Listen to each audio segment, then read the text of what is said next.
وبعد مذبحة القلعة والتخلص من المماليك يتجه محمد علي لجزيرة العرب ليدمر الدولة السعودية الأولى. وبعد هذا المعركة الذي استمرت 7 سنوات، ورغم انتصار محمد علي وتدمير الدولة السعودية، لم يكن راضي لأنه أدرك خطورة الجيش الذي يقوده، وأنه خطر ولا بد من التخلص منه، لأن هذا الجيش كان ولائه للسلطان العثماني وليس محمد علي. هو فعلا كان الجيش ينفذ أوامر محمد علي، لكن لم يكن ولائه لمحمد علي بل كان للسلطان العثماني، فمستحيل الجيش العثماني يحارب نفسه. ولأجل هذا محمد علي لما قضى على الدولة السعودية وسيطر على جزيرة العرب لم يتجرأ بضمها لمصر، لأن الجيش الذي كان تحت قيادة كان جيش عثماني ولائه للسلطان العثماني، فلو كان محمد علي فعل شيء يغضب السلطان العثماني لكان الجيش انقلب ضده. وأيضا خلال هذا المعركة أدرك محمد علي مدى ضعف الجيش وهمجيته وعصيانه للأوامر، وكان الجيش يتكون من الأكراد والألبان والشراكسة، وينضم إليهم الأعراب الذين ينضمون للجيش كمرتزقة، إلا أنهم لم يجيدوا سوى تقنية الكر والفر من بين فنون الحرب النظامية. فقرر التخلص من هذا الجيش ويبني جيش نظامي جديد من الأساس من ضباط وعساكر، وإنشائه بعيد عن أعين الدولة العثمانية. فاختار محمد علي المصريين ليبني بهم الجيش، وهذا كان أمر جديد على المصريين، لان آخر جيش مصري وطني كان بقيادة السلطان المصري قنصوه الغوري والأشرف طوما، وتم تدمير هذا الجيش من المحتل العثماني. وخلال 3 قرون من وقت الاحتلال العثماني وسقوط الدولة المصرية لم يتم تجنيد المصريين أبدا. هم فعلا شاركوا في حروب ومعارك في عهد الدولة العثمانية، لكن لم يكونون جنود بل كانوا متطوعين تحت شعار الدفاع عن الإسلام ضد الكفار وإنقاذ الخلافة واجب ديني وغيرها من هذا الشعارات. وأيضا التطوع لم يكون دائما اختياري بل كان إجباري. ومحمد علي واجهته مشكلة في تجنيد المصريين، وهي أن المصريين أغلبهم فلاحين وحرفيين، فإذا جندهم لبناء الجيش فمن الذي سيصنع ويزرع؟ لأن بهذا خطة النمو الزراعي لمحمد علي ستفشل، لأنه سيبني الجيش لكن في المقابل سيدمر الأراضي الزراعية، لأن خطة محمد علي الإصلاحية كانت مبنيا أساسا على الزراعة. فهذا لو حدث فلن يحصل إصلاح اقتصاديا ولا نهضة، ولن يقدر على بناء الدولة ولا بناء الجيش. فكان يوجد أمامه حل من 2، أما يهمل الزراعة والنمو الاقتصادي ويهتم بالجيش، أما يهمل الجيش ويهتم بالزراعة والنمو الاقتصادي، لأنه سوف يأخذ الأيدي العاملة المنتجة ويضعها في قطاع غير منتج، لأن الجيش قطاع غير منتج، فكان يواجه معضلة صعبة. وهنا نحتاج أن نقف قليلا لنعرف ظروف مصر في تلك الفترة. مصر كانت دولة مفلسة تماما، بل هي لم تكن دولة بمعنى الكلمة، لم يكون فيها أي شيء يدل على أنها دولة، لا حكومة ولا مؤسسات ولا مرافقة ولا مصانع ولا مدارس ولا مستشفيات، لم تكن تملك شيء بمعنى الكلمة. هي فقط كانت أرض ويسكنها شعب، وكانت غارقة في الجهل والمرض والفقر وعدم الأمان. أي شخص يملك سلاح كان يهاجم المدنيين ومحلاتهم وبيوتهم ليسرقها ويقتل كل من يقاوم. حتى الحمايات العثمانية والمماليك الذي يقال عنهم القوى الحامية لمصر كانوا هم نفسهم من يفعلون هذا. فمحمد علي كان محتاج الأموال ليبني بها مصر الحديثة، ومحتاج الجيش ليحافظ على استقرار الدولة ويحقق مصالحها في الخارج. فأتى بحل ذكي، فأمر رجاله أنهم ينزلوا الطرق، والشخص الذي يرونه يسألونه: هل تمتلك أرض زراعية أو حرفة؟ لو جاوب بنعم فاتركوا، لكن لو جاوب بلا فأتوا به. وبهذا محمد علي حل المعضلة، فترك الأيدي العاملة الذين لهم فائدة وأخذ الأيدي الغير عاملة ليبني بيهم الجيش. لكن أيضا محمد علي واجه مشكلة أخرى، وهي رفض المصريين للتجنيد. فلما حاول تجنيد المصريين حدث انتفاضات كبرى في المنوفية وقنا، لكن تم قمعها بالقوى. ووصل الأمر بالمصريين إلى إحداث العاهات المستديمة في أبنائهم حتى لا يتم تجنيدهم. لكن لما عرف محمد علي بالأمر عاقب الأهالي وأيضا أخذ أبنائهم وأنشأ لهم قسم للمعاقين. وهنا عرف المصريين أن لا يوجد أمل من الهروب من التجنيد، فاستسلاموا للأمر. وكان من شروط التجنيد من المصريين بأن يكون المجند متوطنا في القرية التي يجلب منها وذو أهل وسكن فيها، ليضمن انتمائه لمصر دون غيرها، ولا يكون من هؤلاء الداخلين الشاردين. وهنا محمد علي كان يهدف لجيش وطني يقاتل لأجل وطنه وشرفه وأهله، وليس مرتزقة يقاتل لأجل المال وغنائم الحرب. ولو شدت المعركة يفر هارب أو يكون انتمائه لغير مصر وأهلها، فمحمد علي لم يكون يريد مثل هذا الجيش. وأخذ محمد علي 4000 مصري لثكنات عسكرية في أسوان ليتدربون تدريبات عسكرية، ويكونوا هم الأساس الذي سيبنى عليه الجيش الجديد. لكن أيضا المصريين الذي تم تجنيدهم بالإجبار لم يعجبهم الأمر، وكانوا في تمرد باستمرار. لكن هذا الأمر لم يستمر طويلا، لأن محمد علي جعل المصريين يحبون التجنيد. فمحمد علي أخذ الجندي وأطعمه كل يوم طعام جيد، وجعله يأكل اللحم 3 مرات في الأسبوع. وهذا لم يكون بالشيء البسيط، لأن اللحم لم يكون يأكله المصري غير كل سنة في المواسم الدينية فقط. وكان الجندي يحصل على ملابس جديدة وجزمة وسرير وغطاء وعلاج مجاني وإعطاء سلاح وتعليمه ضرب النار والقتال وغير هذا. كان يصرف مرتب وسلع تموينية، فكان بالنسبة للمصريين هذا هي. وبالإضافة لتعليمهم أهمية دورهم للوطن، فكان يوجد مؤسسات يدربون الجندي تدريبات نفسية وتزرع داخله الانتماء للوطن والشعور بالوطنية والكرامة والعزة تحت راية مصر. فالمصريين لما حملوا السلاح شعروا بقوتهم وبالكرامة والعزة، ونظريتهم للتجنيد اختلفت. وكان الجندي لما ينزل أجازة كان الأهالي يرونه بملابس جديدة ونظيفة ويظهر عليه الصحة والعافية، وغير أن تدريبات الجيش رفعت من مستوى الخلق، فأصبح الجندي مفتول العضلات.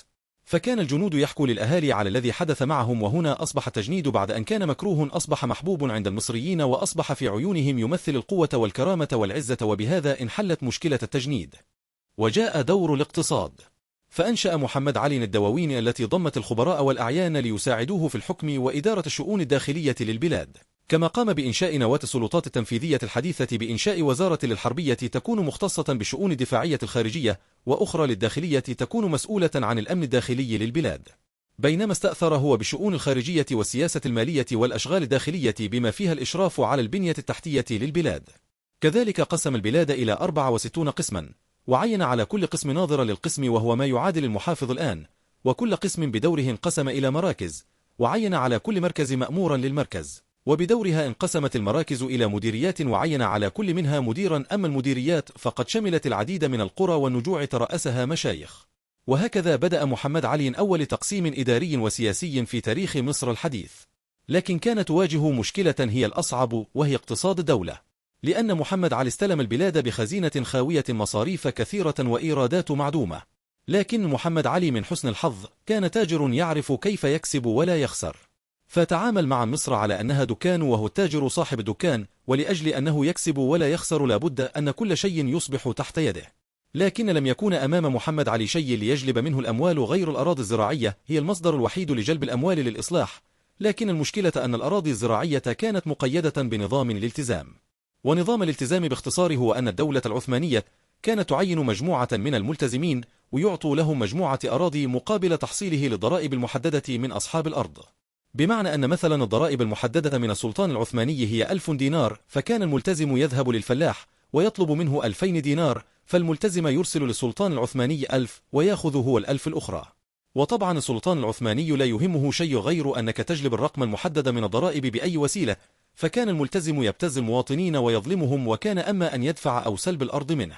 فكان الفلاح تقريبا لا يحصل على شيء، فكان يشتغل في الأرض بالسخرة بدون مقابل، وهذا ما أنشأ طبقة من الأثرياء من بضع مئات على حساب الآلاف من الفلاحين.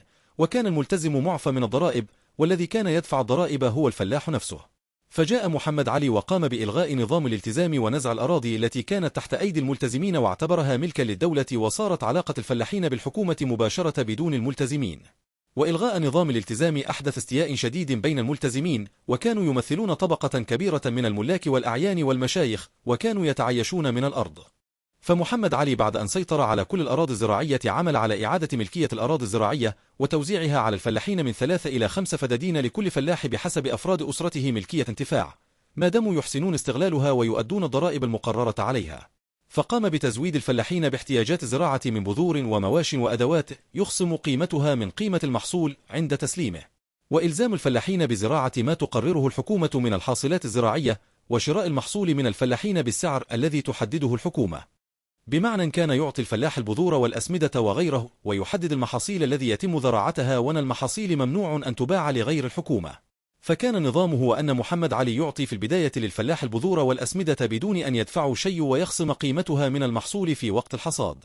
فكان النظام كالآتي: لو البذور والأسمدة ثمنها 100 والمحاصيل الذي سيحصدها الفلاح ثمنها 400، فهنا الفلاح سيعطي لمحمد علي 100 ثمن البذور والأسمدة، وسوف يبقى مع الفلاح 300، فالفلاح سيأخذ لنفسه 100 ويبيع لمحمد علي 200 بسعر أرخص.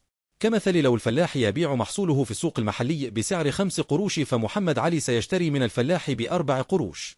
وطبعا محمد علي لم يكن يملك المال ليدفع للفلاحين ثمن المحصول، لكن كما ذكرنا في السابق محمد علي كان تاجر، فكان يتعامل بعقلية التاجر، أنه يأخذ البضاعة من الناس، وهو من يذهب يبيعها ويأخذ في المقابل نسبة من الربح.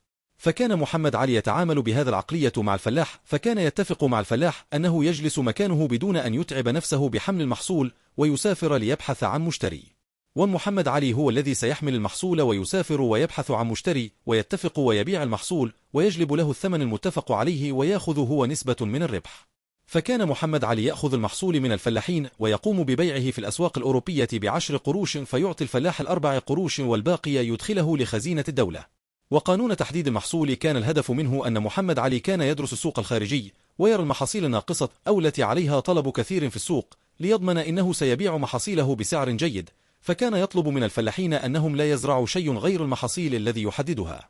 وأيضا كان يحدد سعر المحاصيل، بمعنى لو الفلاح يبيع محصوله في السوق الداخلي بسعر 5 قروش فمحمد علي كان يشتري منه ب4 قروش لأجل بيعه في السوق الخارجي بأسعار تنافسية. فكان محمد علي يبيع المحاصيل بأسعار أقل من جميع الدول، فكان يبيع كثير ويكسب أكثر، بمعنى أنه يأخذ المحاصيل من الفلاحون بسعر قليل ويبيع المحصول في الخارج بسعر متوسط أقل من جميع الدول، وبهذا المحاصيل جميعها تباع ويرجع بثمنها ويزرع غيرها، فيعطى للفلاحون المتفق عليه ويأخذ هو باقي المكسب ويضعه في خزينة الدولة. وهذه السياسة حققت نجاحا إعجازيا، لأن مصر أصبحت خلال فترة بسيطة من أغنى دول الأرض، وأصبح محاصيلها تغرق أسواق العالم بسبب سعرها المنخفض وجودتها العالية. فهنا محمد علي بعدما حقق مكاسب وأصبحت خزينة الدولة مليئة بالأموال، اتجه إلى بناء دولة عصرية على النسق الأوروبي في مصر، دولة متقدمة ومتطورة. فأدرك محمد علي أن للتعليم أهمية عالية، لكي تنهض دولته يجب عليه أن يؤسس منظومة تعليمية تكون العماد الذي يعتمد عليه لتوفير الكفاءات البشرية التي تدير شؤون البلاد. لكن كانت تواجه مشكلة، وهي أن الشعب المصري شعب جاهل لا يملك العلم ولا المعرفة الذي تجعله يبني دولة حديثة. فكان الذين يسمون متعلمين كان علومهم مقتصرة فقط على علوم الفقه والشريعة، فكانوا لا يملكون العلوم الذي يبني عليهم مصر الحديثة ويصنع النهضة. فحتى إذا بنى مدارس وجاب الطلاب فمن الذي سيعلمهم؟ فمحمد علي ابتدأ الهرم من فوق لبناء المدرس الذي سيعلم الطلاب في المدارس، فقرر إنشاء نخبة من المتعلمين ليقودون نهضة مصر التعليمية، لأن الأمم تنهض أولا بالتعليم العالي الذي هو أساس النهضة العلمية. فأرسل البعثات العلمية إلى أوروبا لأخذ من الحضارة الأوروبية خير ما انتجته العلوم، حيث بدأ بإرسال مجموعة من النجباء من الطلبة الأزهريين إلى أوروبا للدراسة في مجالات عدة ليكونوا النواة لبدء تلك النهضة العلمية. لكن كانت تواجه مشكلة، وهي أن الشعب المصري كان رافض إرسال أبنائهم للخارج عند الأوروبيين بدافع ديني وأخلاقي، لأن المصريين كانوا يعرفون الأوروبيين من وقت الحملة الفرنسية، فخافوا أن أبنائهم يتأثرون بالأوروبيين. لكن محمد علي طمن أهالي الطلاب وأرسل مع كل بعثة شيخ من الأزهر ليصلي بالطلاب ويحافظ على دينهم وأخلاقهم. فبعد إرسال الطلاب ليتعلموا في الخارج، أسس المدارس الابتدائية والكليات ومدرسة الطب. وكان الغرض الأول الذي دفع محمد علي إلى إرسال البعثات المختلفة إلى ممالك أوروبا أن يكون في مصر جيلا من الأساتذة والعلماء تلقوا العلم الأوروبي في أوروبا وبلغات أوروبا، ليحلوا بعد عودتهم محل الأساتذة والأطباء والمهندسين والضباط والصناع من الأجانب. وقد نجح محمد علي في تحقيق غرضه هذا إلى حد كبير. أما الغرض الثاني هو أن يكون أعضاء هذه البعثات أداة صالحة لنقل علوم الغرب وفنونه وترجمتها إلى اللغة العربية، ومحمد علي لم يكن متطرفا في النقل عن الغرب والأخذ منهم، وكان رجلا حصيف الرأي بعيد النظر، فاحتفظ لمصر بقوميتها ولغتها ونقل إليها علوم الغرب رغم ما كلفته هذه الغاية الحميدة من مشق وتكاليف. فكان يملك رغبة عظيمة في النهضة بمصر والمصريين والتفوق على الغرب في أسرع وقت ممكن، وأنشأ المدرسة المصرية في باريس لإقامة أعضاء البعثات فيها. وقد أرسلت في عهد محمد علي 7 بعثات، كانت أولها في سنة 1809 إلى إيطاليا، ثم تعددت البعثات إلى إيطاليا وفرنسا وإنجلترا والنمسا لدراسة الطب والهندسة والفنون الحربية والبحرية والترجمة والحقوق والإدارة والكيمياء والتاريخ والعلوم الرياضية والزراعة والطباعة وصناعة السفن والنسج بأنواعه والسباكة وغيرهم.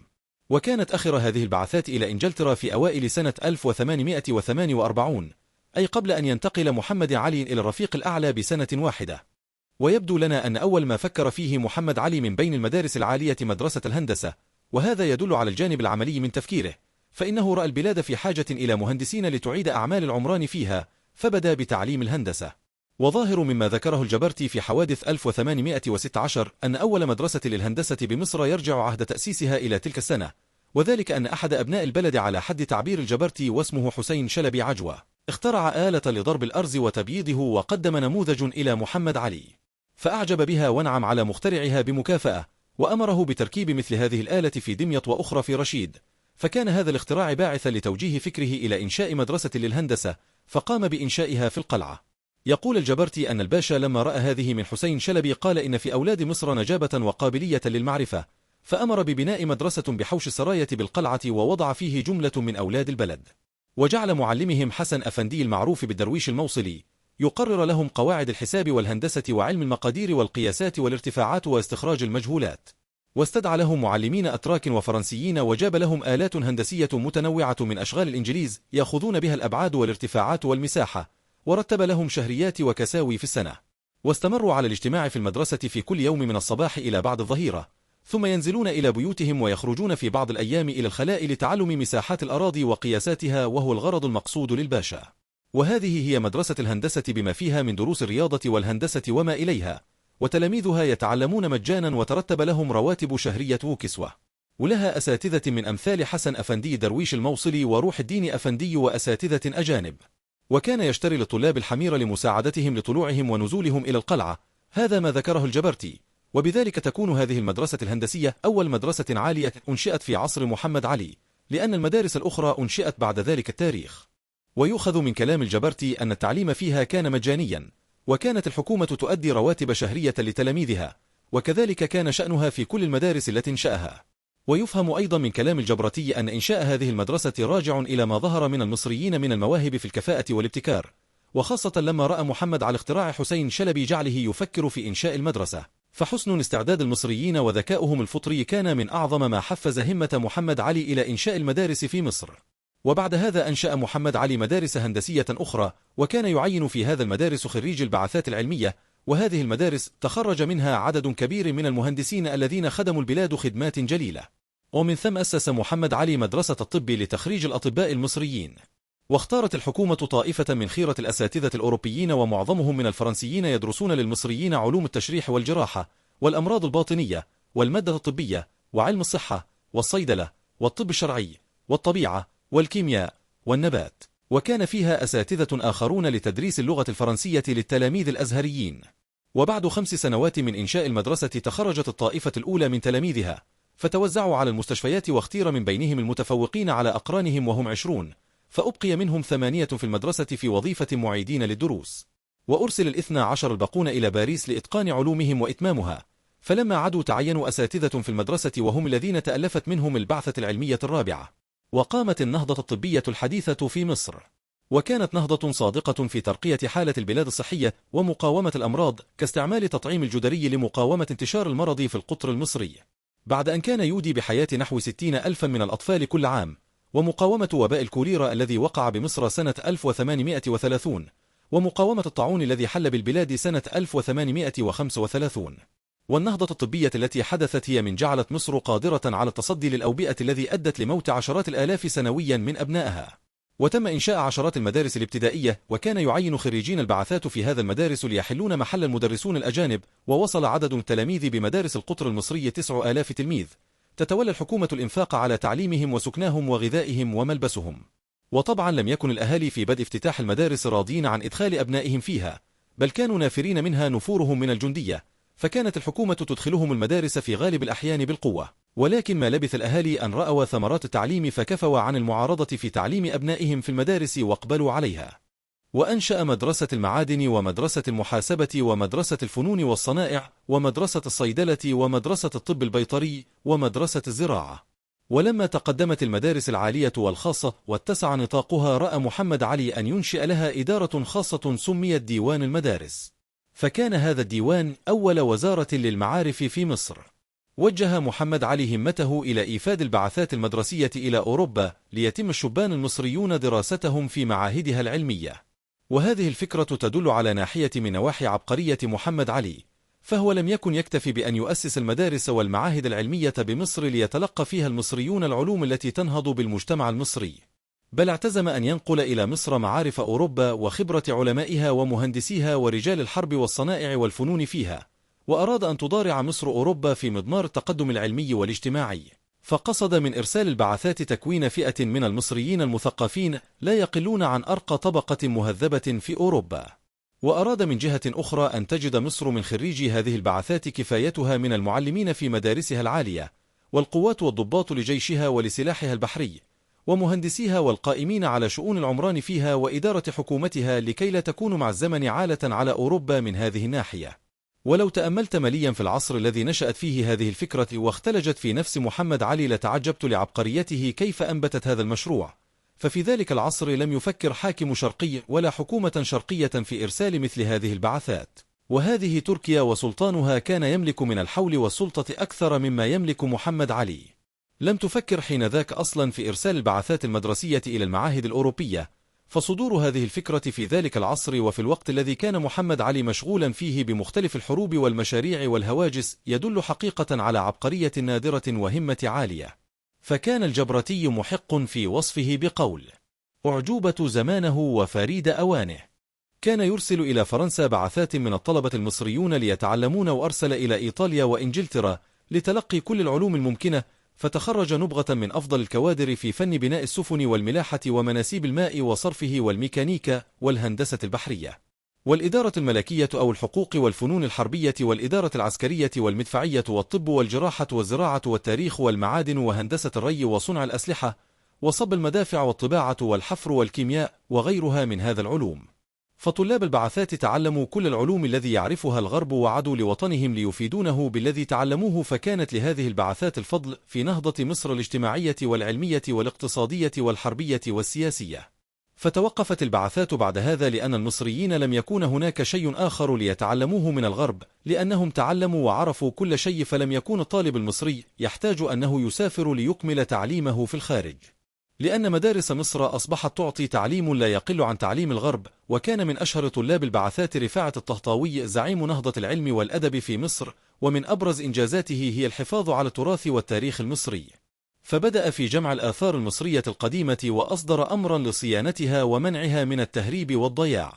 ونهض محمد علي بالبنية التحتية الذي كانت متهالكة، فقام ببناء العديد من المصانع المدنية والحربية والطرق والموانئ والكباري، وأقام السدود وأصلح الطرق القديمة، وأمر بشق القنوات، وأنشأ منظومة التجارة. كما أمر المهندسين وملاحظي المباني ليطوفوا بالمدن للكشف عن المساكن والدور القديمة، ويأمر أصحابها بهدمها وتعميرها، فإن عجزوا فتقوم الحكومة بترميمها على نفقتها الخاصة لتكون بعد ذلك من أملاك الدولة. والعمارة في مصر تميزت بطراز جديد نظرا لاستقدام محمد علي للعديد من المهندسين والعمال لبناء العديد من العمائر، سواء الدينية أو المدنية أو الحربية، فبدأ في ظهور أنماط تركية وأوروبية نتيجة لتوافد هذه العناصر على مصر. فأصبح يوجد لائحة للتنظيم، حيث فتحت الحارات والدروب والسكك، فأصبح الناس بمصر يتبعون في مبانيهم الطرز المعمارية الحديثة. ولا تستغرب وتسأل نفسك من أين أتى بهذا الكم من المال ليصنع هذا؟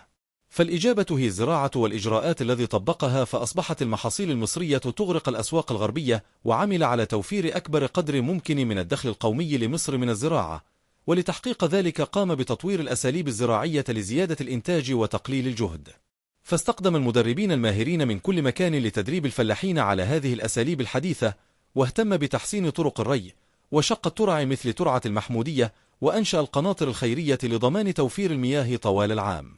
فتحولت الأراضي من ري الحياض إلى الري الدائم، حيث كانت الزراعة في مصر تقوم على الطريقة التقليدية التي تستخدم فيها الآلات والمعدات البدائية، وتعتمد على طريقة ري الحياض. وبسبب اتباع هذا الطريقة من الري ازدادت مساحة الأراضي الزراعية، وأيضا اهتم بالتعليم الزراعي، فأنشأ مدرسة الزراعة، واستخدم خبراء زراعيين من الخارج، وأدخل أنواعا جديدة من الغلات الزراعية، واهتم بتحسين زراعة القطن، حتى أصبحت مصر أكثر دول العالم تصديرا للقطن. ومنذ ذلك الوقت أصبح القطن أحد الأعمدة الأساسية في الاقتصاد المصري. وقام بإعادة مسح الأراضي الزراعية لتحديد المناطق الصالحة للزراعة والمناطق التي يمكن استصلاحها لتوسيع رقعة الأرض الزراعية في مصر.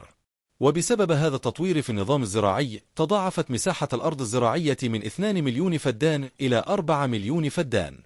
النهوض بالصناعة. أدرك محمد علي أن الصناعة تلعب دورا مهما في ارتقاء ونمو الأمم، وكانت البلاد في هذا الوقت تعاني من تدهور شديد في مجال الصناعة، فكان قطاع الصناعة في مصر متأخر عن الصناعة الغربية بقرون. كانت صناعة بسيطة كان يتم الاستخدام فيها الآلات والمعدات البدائية، فكان الإنتاج الصناعي يقتصر فقط على الصناعات الصغيرة اليدوية المحلية، فعزم على النهوض بالصناعة، ووجد أن أفضل الطرق للنهوض بالصناعة هو بناء القوة الذاتية للبلاد بدون اللجوء للاستيراد من الخارج. فلقيام محمد علي بصناعة حديثة متطورة قام بتوفير الأموال والموارد الطبيعية والتنظيم وحسن الإدارة والأيدي العاملة الفنية المدربة، بالإضافة إلى توافر الأسواق الداخلية والخارجية لتصريف المنتجات بها. ونظام محمد علي في الصناعة كان نفس النظام الذي استخدمه على الزراعة والتجارة، كان مبني على قاعدة التوجيه أو الذي يسمونه البعض الاحتكار.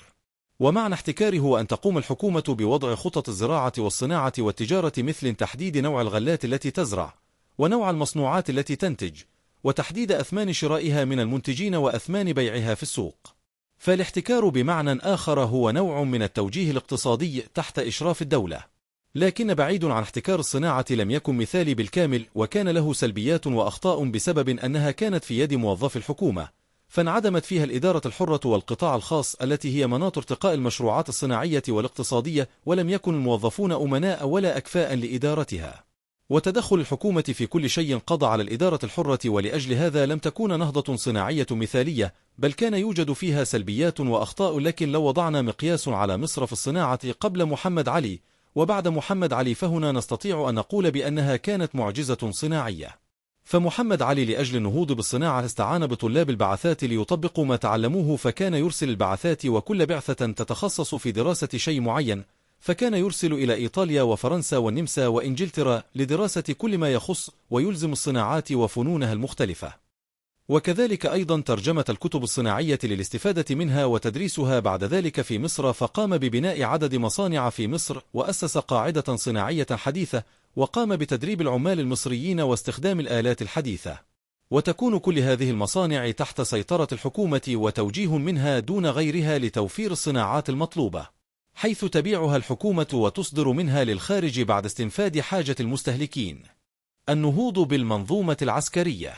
أنشأ محمد علي المدارس العسكرية التي اهتمت بتدريس القوانين والأنظمة العسكرية وغيرها من العلوم العسكرية، وحاول إنشاء جيشا نظاميا مرتبا متمثلا في ذلك الموجود بالدول الغربية، وأسس مصانع لصناعة البنادق والمدافع العسكرية ليخرج بذلك من سلطة الدول الغربية التي تنتج السلاح، وعمل على صناعة السفن الحربية ليكون لمصر أسطولا خاصا بها يدافع عنها، فأنشأ أعظم ترسانة بحرية في حوض البحر المتوسط بمدينة الإسكندرية، وامتلكت مصر أسطول حربي لأول مرة من قرون.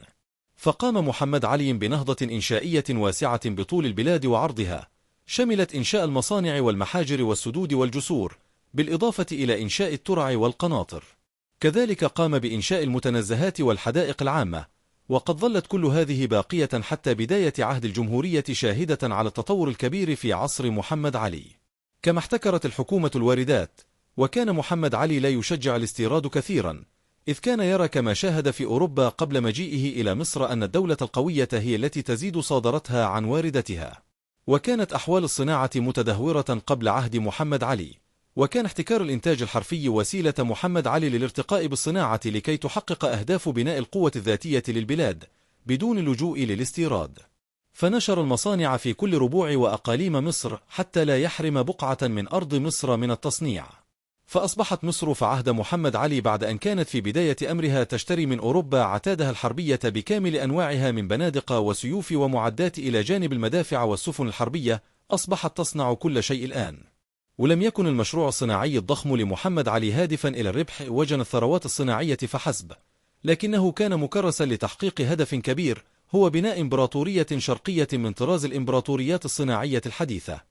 كان لدى محمد علي إدراك واضح بأن لا سبيل إلى بناء مشروعه الصناعي إلا بتحديث المجتمع المصري تحديثا شاملا، وبتحويله إلى مجتمع ذي ثقافة تاجية حديثة. وحاول محمد علي أيضا إنشاء قوانين لتنظيم الحياة المدنية والمساواة بين المواطنين، لطالما احترموا القانون ولم يرتكبوا الجرائم. ورغم هذا فقد بدأ تنفيذ القوانين في وقت بدأ المرض والشيخوخة يضرب محمد علي باشا، فلم تطبق هذه القوانين بإحكام واستمر الظلم. وحرص محمد علي أيضا على تمييز الشخصية المصرية وتمايزها عن هويات الشعوب المجاورة، وقد حرص على تعزيز هذه الهوية في خطب المساجد وفي المناهج التعليمية، وكذلك في الجندية والحروب التي خاضها جيش محمد علي في السودان وفي سوريا وفي اليونان. والحقيقة أن الحروب الناجحة التي خاضها محمد علي في هذه الأقطار قد قويت هذه الهوية، أو لو شئنا لنقول القومية المصرية، على نحو لم يحدث لأي قطر آخر تابع للدولة العثمانية، بل إن القومية التركية نفسها لم تتشكل بشكل متمايز سوى بعد ذلك بنصف قرن على الأقل. وأيضا قام محمد علي بتطوير التجارة، فقام بتمهيد الطرق البرية وتنظيم البريد والتلغراف وبناء أسطول تجاري وإصلاح الموانئ وتطهير البحر الأحمر من القرصنة لاستخدامه لمرور التجارة بدلا من الدوران حول إفريقيا عن طريق رأس الرجاء الصالح.